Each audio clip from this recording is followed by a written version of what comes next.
कियारा ने दांत पीसते हुए गुस्से में कहा, वेद, हमारी कंपनी की सारी वाइन रेसिपीज चोरी हो गई हैं।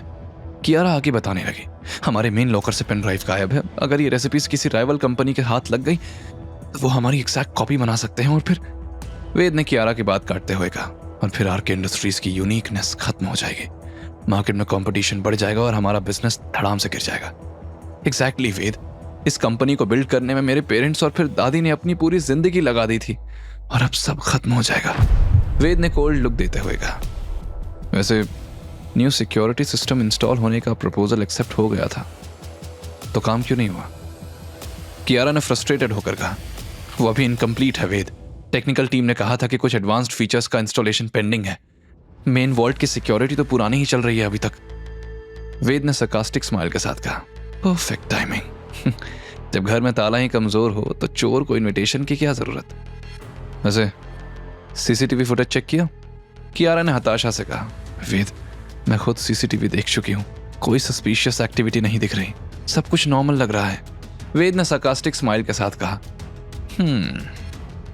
तो चोर ने बड़ी शालीनता से रेसिपी चुराई है, सीसीटीवी के सामने नमस्ते करके गया होगा।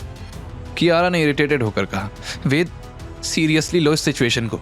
वेद ने कोल्ड लुक देते हुए कहा, मैं सीरियस हूं कियारा, लेकिन तुम्हारा अप्रोच ही गलत है।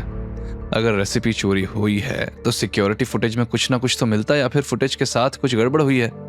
कियारा भी यही सोच रही थी, लेकिन बार बार फुटेज देखने के बाद भी उसे कुछ नहीं मिला। वेद ने तुरंत पूछा, तुम्हारे परेशान होने से रेसिपी वापस नहीं आएगी?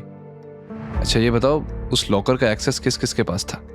कियारा ने सोचते हुए जवाब दिया, मेरे पास, जनरल मैनेजर निखिल के पास और सीमा के पास, बस हम लोग ही जानते हैं पासवर्ड। वेद ने सीरियस टोन में पूछा, निखिल और सीमा में से कौन ऐसा कर सकता है? कियारा ने डिफेंसिव टोन में जवाब दिया, वेद, दोनों ही बहुत ट्रस्टवर्दी हैं।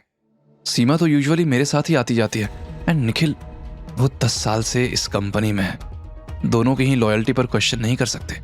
वेद ने मॉकिंग टोन में कहा, 10 साल का experience, that makes him untouchable, right? Kiara, loyalty और बिट्रेयल में बस एक लाइन का फर्क होता है। लॉयल से लॉयल इंसान भी पैसा, पावर या मजबूरी में धोखा दे सकता है।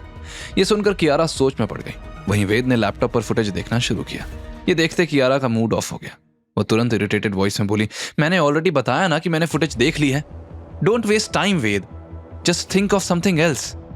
वेद ने गौर से कियारा की तरफ देखा और मन ही मन बोला, वेद बनकर काम नहीं चलेगा, अब मिस्टर के को बाहर आना होगा।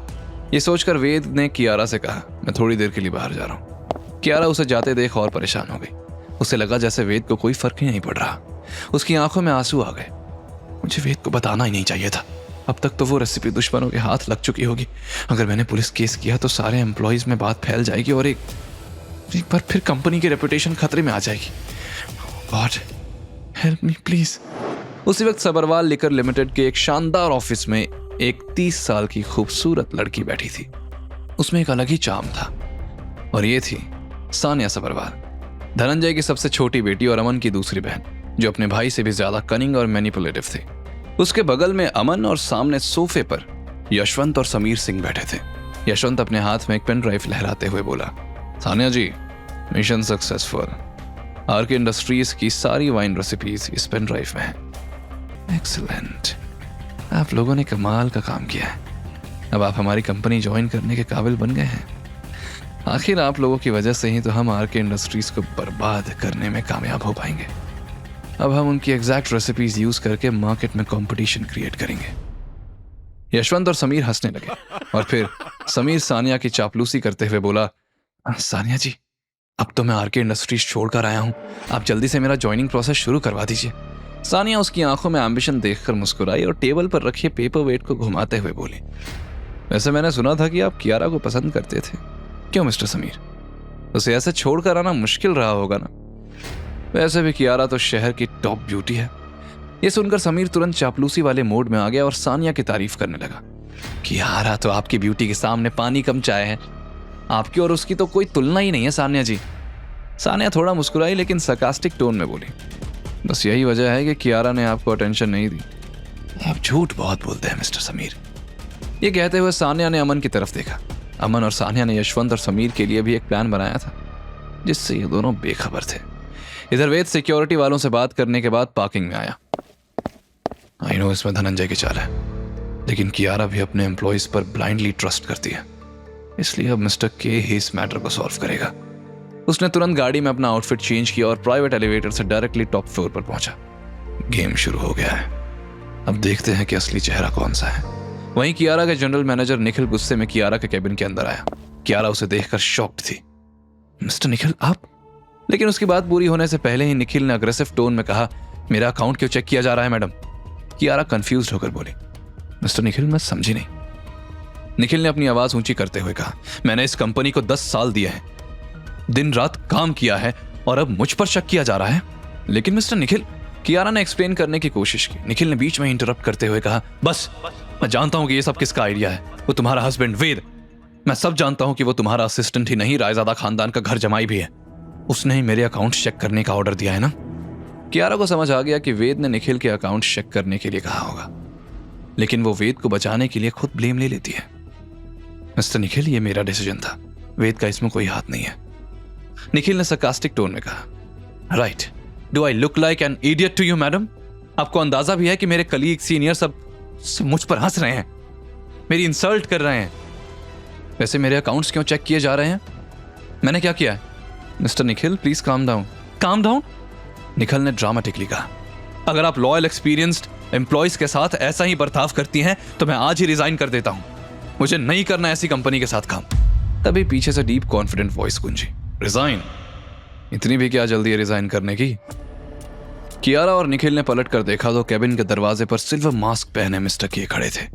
उसकी प्रेजेंस में एक अलग ही डेंजरस अथॉरिटी थी, जिसने कियारा और निखिल को शांत होने पर मजबूर कर दिया। निखिल, जो अभी कियारा पर गुस्सा कर रहा था, वो मिस्टर के को देखकर नर्वस हो गया। वहीं कियारा मिस्टर के को देखकर शॉक्ड थी और एकटक उन्हें ही देखी जा रही थी। मिस्टर के ने कमांडिंग वॉइस में निखिल की तरफ देखते हुए कहा, मुझे पता है इस कंपनी में कौन क्या कर रहा है और कुछ लोग बहुत अच्छी एक्टिंग करते हैं। निखिल ने नर्वसली स्माइल करते हुए कहा, मिस्टर के आप यहाँ?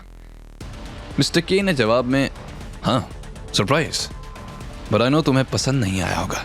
मिस्टर के ने फिर सिक्योरिटी गार्ड्स को कॉल किया, सिक्योरिटी हेड को ऊपर भेजो अभी। कियारा और निखिल को समझ नहीं आ रहा था कि मिस्टर के करना क्या चाहता है।